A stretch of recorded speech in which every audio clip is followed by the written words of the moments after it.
ஒட்டுமொத்த குடும்பத்தின் சார்பாகவும் உங்களுக்கு நான் கடமைப்பட்டு உள்ளோம் காம்ரேட்.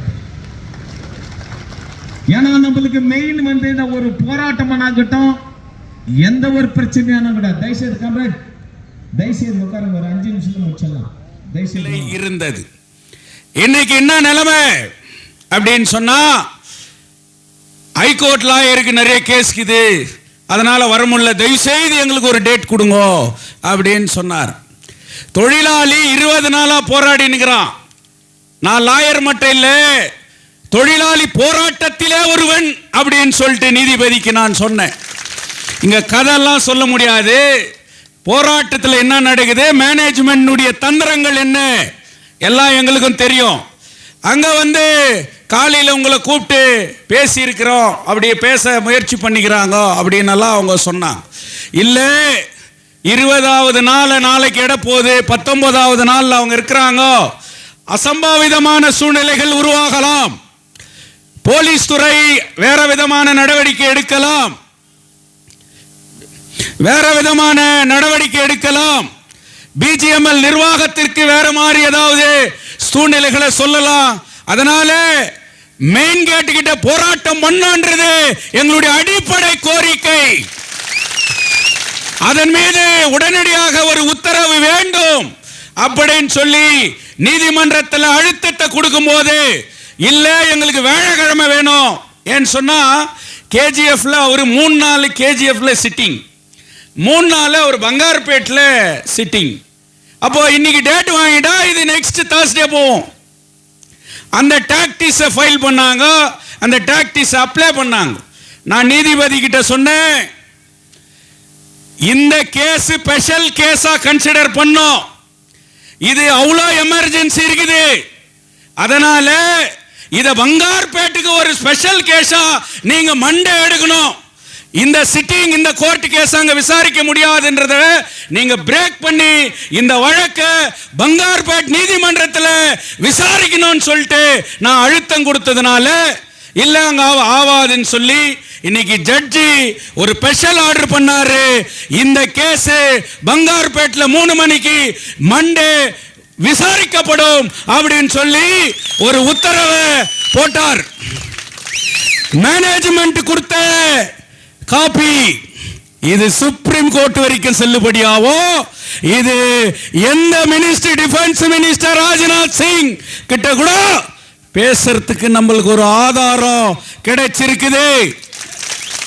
நீ யார், கான்ட்ராக்ட் தொழிலாளிக்கோ எனக்கு என்னடா சம்பந்தம் அப்படின்னு சொன்ன மேனேஜ்மெண்ட், நீங்க எல்லாம் கான்ட்ராக்ட் ஆபீஸ் கிட்ட போய் போராட்டம் பண்ணுன்னு சொன்ன மேனேஜ்மெண்ட், உங்களுக்கும் எங்களுக்கு சம்பந்தம் இல்லை அப்படின்ட்டு எம்பி யாருக்கிட்ட சம்பளம் வாங்குற, நீ உனக்கு கான்ட்ராக்டர் தானே சம்பளம் போடுறான் அப்படின்னு சொன்ன இந்த மாவட்டத்தினுடைய எம்பி, எம்எல்ஏ நீங்க ஏஞ்சி போங்க அப்படின்னு சொல்லும் போது, இன்னைக்கு government of India, ministry of labour and employees, office of the deputy chief labour commissioner central Yeshwanthpur, இன்னைக்கு அந்த லெட்டர் பேட்ல உங்களுக்கு மேனேஜ்மெண்ட்டுக்கும் சீஃப் ஜெனரல் மேனேஜர் லெட்டர் கொடுத்திருக்கிறாரு. உங்களை industrial dispute act 1947 dispute raised by coordination committee of BML non-permanent workers union over chartered of demands. Please be informed that further discussion conciliation proceedings in respect of the above dispute will be held on 28/11/2024 at 12 hours in this office on the above address.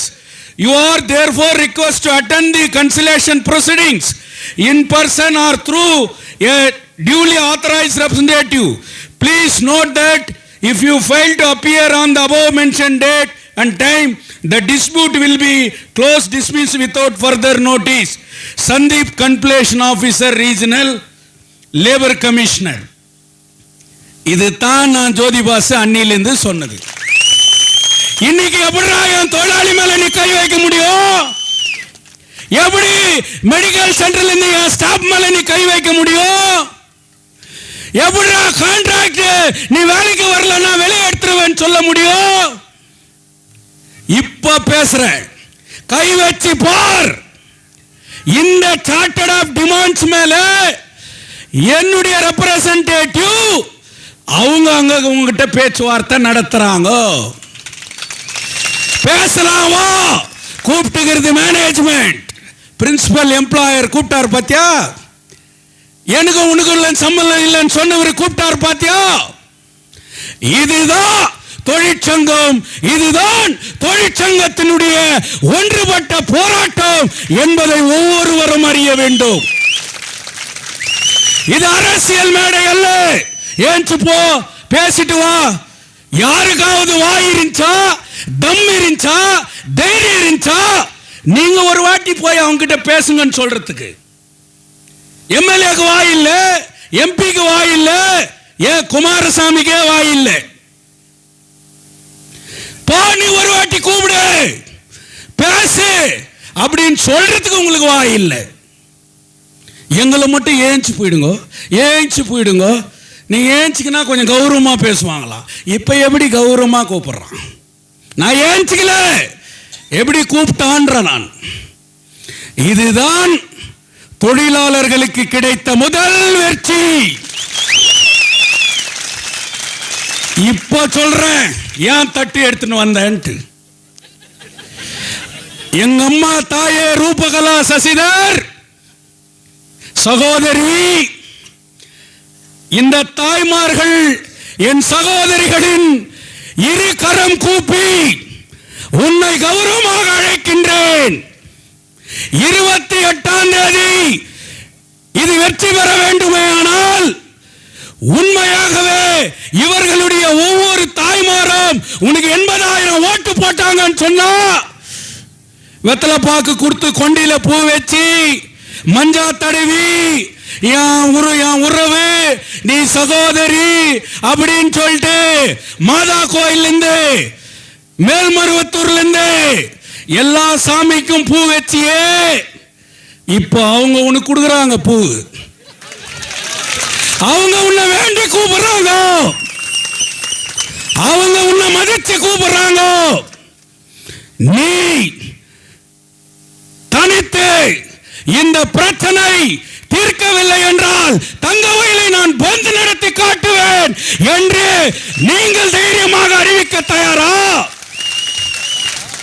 எங்களுடைய காங்கிரஸ் கட்சி இந்த பிரச்சனையை தீர்க்கவில்லை என்று சொன்னால் நான் உண்ணாவிரதம் உட்காருவேன் என்று அறிவிப்பதற்கு நீங்கள் தயாரா?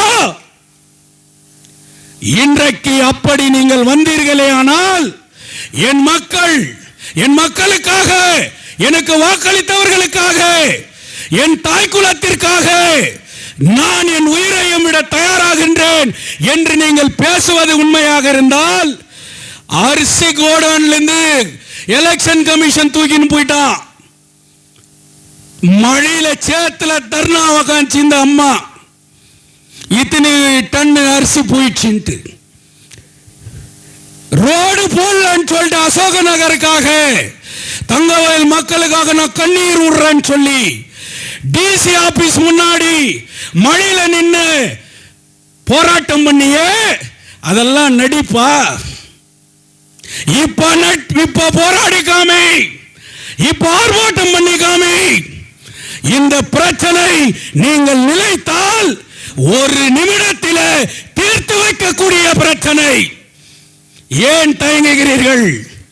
நீங்கள் 28ஆம் தேதி இது வெற்றி பெற வேண்டுமானால் அதற்கு முன்பாக தங்கவயலிலே இருக்கிற அனைத்து அரசியல் கட்சி எல்லா சார்பில் நான் சொல்றேன், உங்க தலைமையில நாங்க நிக்கிறதுக்கு தயார். நீ எங்களோட நிக்கிறதுக்கு தயாரா? இந்த பிரச்சனை தீர்க்கப்பட வேண்டும் என்பதை கூறி இந்த போராட்டத்தை நீங்கள் தொடர்ந்து 28ஆம் தேதி டெட்லைன் கொடுத்திருக்கிறாங்க. உங்களுக்கு கோஆர்டினேஷன் கமிட்டி இருக்குது, ஒரு சாலிடாரிட்டி கமிட்டி இருக்குது. அத கைட்லைன்ஸ்ல இந்த போராட்டத்தை வேறு விதத்திலே கொண்டு போக வேண்டும். அதே நேரத்தில் அரசியல் ரீதியாக நான் சொல்லுகின்றேன், இந்திய கம்யூனிஸ்ட் கட்சியினுடைய அங்கமாக இருக்கிற நான் பாராளுமன்றத்திலே 25 அந்த கூட்டத்தொடர் முடிவதற்குள்ளே உங்கள் பிரச்சனையை எங்கள் தோழர் நாடாளுமன்றத்திலே எழுப்புவார் என்கின்ற அந்த உத்தரவாதத்தோடு, அவர் எழுதுகின்ற கடிதத்தோடு என் தலைமை இந்த பந்தலிலே வந்து உங்களுக்காக அறிவிப்பார்கள் என்று சொல்லி, நீங்கள் தான் வென்றீர்கள், பொறுமையோடு இருங்கள், அமைதியாக இருங்கள், போராட்டத்தை வலுப்படுத்துங்கள், தங்கவயல் மக்களை ஒன்று திரட்டுங்கள். 28ஆம் தேதி உன் குடும்பமா ஆயிரக்கணக்கானவர்கள் தங்கவயல் முழுவதும் ஒன்றுபட்டு நிற்க வேண்டும். என் தோழர்கள் உங்கள் பிரச்சனையை பேசி வெற்றியோடு திரும்ப வேண்டும் என்று சொல்லி, இந்த போராட்டம் வெல்ல வேண்டும் என்று சொல்லி இன்குலாப் ஜிந்தாபாத். வந்து conciliation officer, regional labour commissioner, central Bangalore. இந்த காப்பியை கொடுத்துக்கிறது யாரு? பெமல் மேனேஜ்மெண்ட் கோர்ட்ல. அப்போ பேச்சுவார்த்தைக்கு நீங்க பல லெட்டர் கொடுக்கும்போது அங்க ஆப்சென்ட் ஆன மேனேஜ்மெண்ட் 28ஆம் தேதி எங்களுக்கு லெட்டர் வந்திருக்குது. Chief general manager HR BEML limited, KGF complex BEML, அவர் ஒரு பார்ட்டி. மேனேஜ்மெண்ட் கான்ட்ராக்ட் 3 கான்ட்ராக்டுக்காரர் கூப்பிட்டுக்கிறாங்க. எதுக்காக கூப்பிட்டுக்கிறாங்க அப்படின்னு வரும்போது, இண்டஸ்ட்ரியல் டிஸ்பியூட்டர் பிரகாரம் ரைஸ் பண்ணியிருக்கிற coordination committee of BEML non permanent workers union over chartered of demands. So subject என்ன? இந்த நான் பர்மனன்ட் ஒர்க்கர்ஸ்னுடைய சார்ட்டர்ட் ஆஃப் டிமாண்ட்ஸ் மேல பேசுறதுக்கான பேச்சுவார்த்தை 28ஆம் தேதி ஃபிக்ஸ் பண்ணிக்கிறோம் அப்படின்னு அவங்க சொல்றாங்க. நாம அங்க வா பேசலாம் போது அவங்க வரல. இப்போ இவங்க ஆல்ரெடி பேச்சுவார்த்தை 28ஆம் தேதி இருக்கிறது, நீங்கள் அந்த பேச்சுவார்த்தையில் கலந்துங்கன்ட்டு எங்களுக்கு லெட்டர் வந்துக்குது, நாங்க கலந்துக்கிறதுக்கு ரெடி ஆகிறோம் அப்படின்னு சொல்லி மேனேஜ்மெண்ட் கோர்ட்டுக்கு கொடுக்குது. கோர்ட்ல ஜட்ஜி கிட்ட சொல்றாங்க 28ஆம் தேதி நாங்க பேசி தீக்கிறோம்னு சொல்லிட்டு. அப்போ பேச்சுவார்த்தைக்கு வராத ஒரு நிர்வாகம் பேசுறதுக்கு தயாரா இருக்கிறோம் அப்படின்றத இன்னைக்கு நீதிமன்றத்தில் அவங்க இன்னைக்கு சொல்லி இருக்கிறாங்க.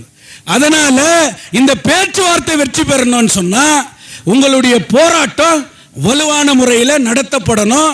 எந்த விதத்திலையும் பிளவுபட்டு போயிடக்கூடாது அப்படின்னு சொல்றோம். காலையில ஒரு பேரை சொன்னேன், இந்த பந்தலுக்கு நான் வர்றதுக்கு சிவா காரணம்ட்டு. உங்க கேவியட்லேருந்து ஒரு ஜோதி வாசம் உங்களுக்கு அடையாளம் காட்டின இன்னொரு ஆளுங்க இருக்கிறார். அகஸ்டின் என்பவர் இல்லை என்றால் ஜோதி வாசு என்பவர் இந்த பந்தலுக்கு வந்திருப்பாரா இல்லையான்றது தெரியாது. அதனால என்னை இந்த பந்தலுக்கு அழைத்து வந்த 2 உருவங்கள் யாருன்னா, ஒன்னு சிவா, ஒன்னு அகஸ்டின். இன்னைக்கு இங்க இருக்கிற எல்லாருக்குமே இன்னைக்கு என்ன இவங்க அழைச்சாங்க அவங்க அழைச்சாங்கன்னு சொல்ல முடியாது. இனிமே இங்க இருக்கிற எல்லாருமேக்காகவும் நாம ஒன்றுபட்டு நிக்க வேண்டிய கட்டத்தில் இருக்கிறோம். அதனால பேச்சுவார்த்தைக்கு கூப்பிட்டாச்சு, பேச்சுவார்த்தை நடக்கட்டும். அது பேச்சுவார்த்தை சக்சஸ் ஆகணும்னு சொன்னா நம்மளுடைய போராட்டம் பிளவுபடாம வெற்றிகரமா நடத்தணும்.